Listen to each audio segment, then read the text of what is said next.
વડોદરામાં વધુ એક અકસ્માતની ઘટના. ડ્રાઈવરને ઝોકવું આવતા આગળ ઊભેલી ટ્રકની પાછળ આઈસર ઘુસાડી દીધી.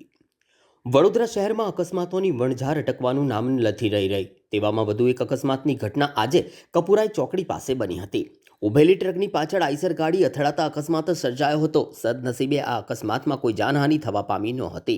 વડોદરા શહેર અને હાઈવેના માર્ગો ઉપર અકસ્માતોની વણથંભી વણઝાર યથાવત જોવા મળી રહી છે. દરરોજ નાના મોટા અકસ્માતો સર્જાઈ રહ્યા છે. તેવામાં આજે સવારે વધુ એક અકસ્માતની ઘટના કપુરાઈ ચોકડી પાસે બની હતી. પ્રાપ્ત માહિતી અનુસાર કપુરાઈ ચોકડી પાસે વહેલી સવારે ઊભેલી ટ્રકની પાછળ એક આઈસર ગાડી અથડાતા અકસ્માત સર્જાયો હતો. આઈસરની ગાડી ચાલકને ઝોકું આવી જતા ગાડી પર કાબુ ગુમાવતા આગળ ઊભેલી ટ્રકમાં ધડાકાભેર આઈસર ઘૂસી ગઈ હતી, જેના કારણે ગાડીઓને નુકસાન થયું હતું, જો કે જાનહાનિ થતાં ટળી હતી.